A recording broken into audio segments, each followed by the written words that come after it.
Shalom, this is Shir Sherbo coming to you from Sfat, Israel, and Torah for the Nations. And I'm coming to you as a mother and a grandmother, so I'm coming to you naturally with love, but also as a mother and a grandmother who is wanting to fight for some loved ones in my family. So this is going to be a harder message than you usually see from me. I'm so upset and tired of people in my family who are being mistreated by other people.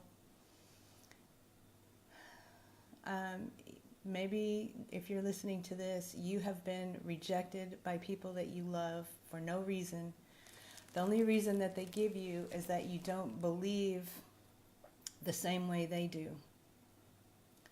All right, so I want to just go over that, and I have something to say to the people who think it's okay to reject people because they don't believe in the same God that you believe in. We all know there's only one God, but somehow now in the world we have been told that the God of Moses is old. So based on that, we have replacements for the God of Moses. We have a Catholic God, and we have a Mormon God, and we have a Muslim God, and we have a Jehovah Witness God, and we have a Church of Christ God, and a Pentecostal God, and a Hindu God. So many different gods in the world because everybody has decided that the God of Moses is old. One thing it seems like most of the world agrees on is that the Jews used to be God's chosen people, and now they're not anymore, and now whatever group I'm in is the new chosen people. And anybody that doesn't see it the way I see it, I am responsible to, as being as someone who loves my God, and I have every right, and I'm supposed to, in a very godly way, reject people that don't see it the way I see it. And I just want to tell you that the God of Moses, even though we think we can open up the Torah, we can open up the Bible almost on any page, and we can see the God of Moses is very angry many times with what his chosen people do. So it's really easy to come up with the conclusion that God's done with them and replace them, and that there's a new testament, there's a new plan, there's a new book. Our egos naturally want to believe that we're in the right group. Our group has it right. Our organization is the new chosen people. So I'm going to do a little skit here, just to show you, just to get a point across about what has happened in the world. This right here is my little world-class soccer goalie, and this is my little soccer player who plays for the YMCA. And this soccer player, who represents the human race to God, this soccer player let someone score on him. He's a goalie, and he just got scored on, and he's been scored on many times, actually. This soccer player never has had anyone score a goal on him. He's 7 years old. He's played soccer many, many games, and no one has ever scored on him. So now a reporter comes along, and he says, "Are you a goalie?" "Yes, I'm a goalie." "Are you a goalie?" "Yes, I'm a goalie." "Has anyone ever scored on you?" "Well, yes. Many times I've been scored on." "Has anyone ever scored on you?" "No, never." So can you imagine this reporter writing the story about these two goalies,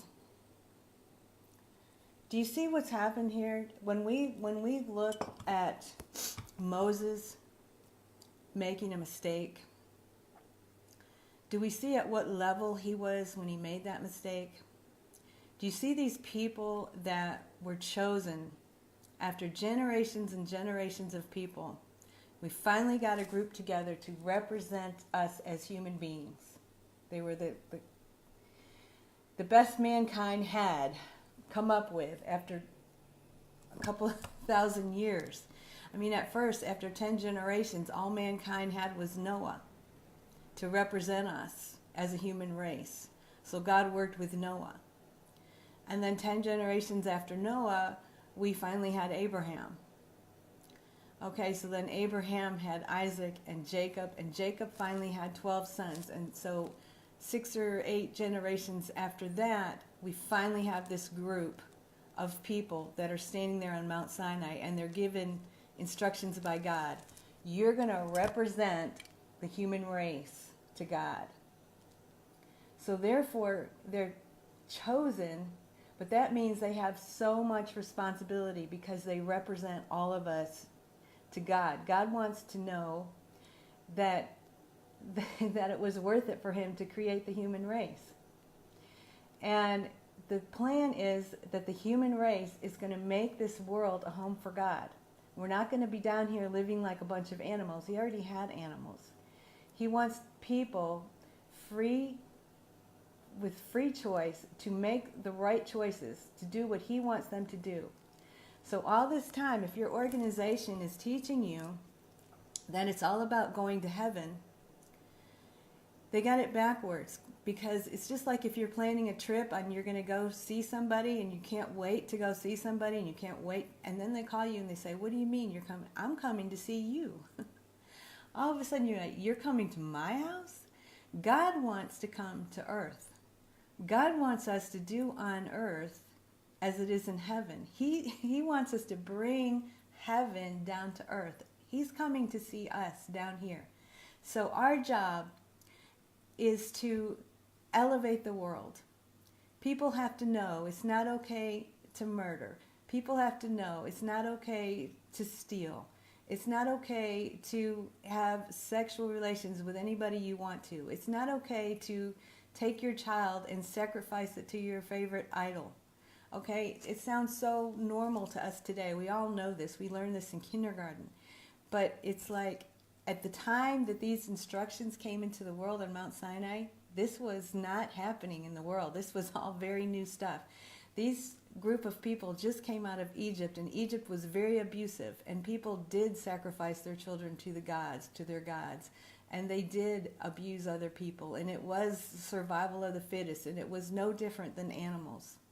Humans were just a higher level of animal, and God finally got a group of people together with Moses leading them to represent the human race.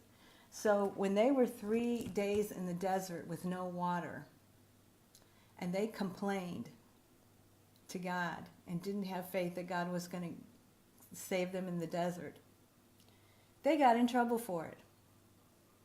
Okay? They got in trouble at a very, very high, world-class level.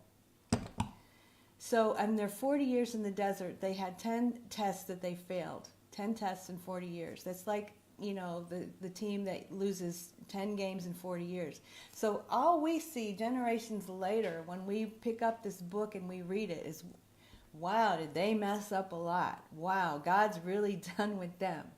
And if you could only get a picture of how arrogant that is, and what a lack of education that is, and what a lack of understanding that is of who we're even talking about, and the caliber of people that were there to represent the human race, and that they're supposed to talk about these instructions to their children when they get up and when they lay down and when they go out and when they come in. And so here these people are, against all odds, the relatives of the people at Mount Sinai. 4,000 years later are still here. Okay, so other people have come and gone, that have come against these people, the Babylonians, the Persians, the Romans, the Nazi Germany. I mean, we all have heard the stories of how these people have, generation after generation, there's always someone that wants to destroy the people that are supposed to represent the human race to God, the world, the chosen people. But that means that they're chosen to have a whole lot of responsibility for all of us as human beings. And they're responsible for teaching the world how to act so that God can come and not be upset with us. We all want our children to act a certain way if big company is coming. And so it's like this, it's no different. We have to know how to act so God can come to earth, so we can have heaven on earth.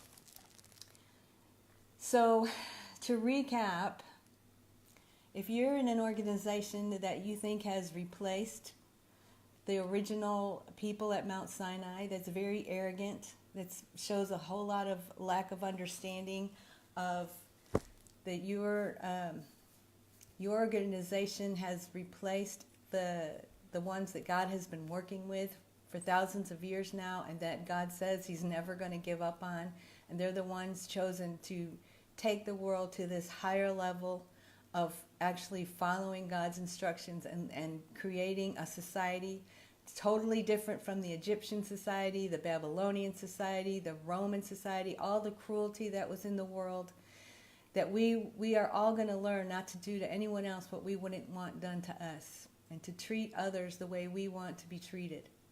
This is the message, and there's a lot of responsibility on these people. But instead of supporting these people, what has happened is every great superpower has come against them. And now, if you're not a great superpower, you're spiritually coming against them by saying, our group has replaced you. We're the new up-and-coming chosen people. And if you follow that line of reasoning, that there is a New Testament, then there's going to be a Newer Testament and an even newer Testament. What's going to stop you from being replaced if all it takes is to God to get mad at you and be done with you? So that's not who God is. He's not done with the Jews. You don't have any right to snub people because they're not in your organization, in your religious group, because your religious group is not the up-and-coming replacement of the God of Moses. Moses isn't old. There's no such thing as an Old Testament, and there's definitely no New Testament. We have a Torah. We have the Hebrew words directly given by God. That's all we have. 3 million witnesses. It's never been anything like that has ever happened since then. That was a one-time thing. Everyone in the world knew about Egypt and the destruction of Egypt and the plagues and how God parted the Red Sea. Everybody saw what God did. There was no one person in a cave. There was no one woman saying God got her pregnant. There was nothing like that. It was very obvious to the whole world at one time what God did, and it's never been like that since. All right, so I'm sorry. I'm sorry for the hurt that's going on and the rejection that's going on for no good reason, for arrogance, for misunderstanding, misinterpreting the scriptures, and for our egos getting in the way of thinking that this group that was chosen at Mount Sinai and their descendants has been replaced in any way, because they have not. All right, that's all I have to say.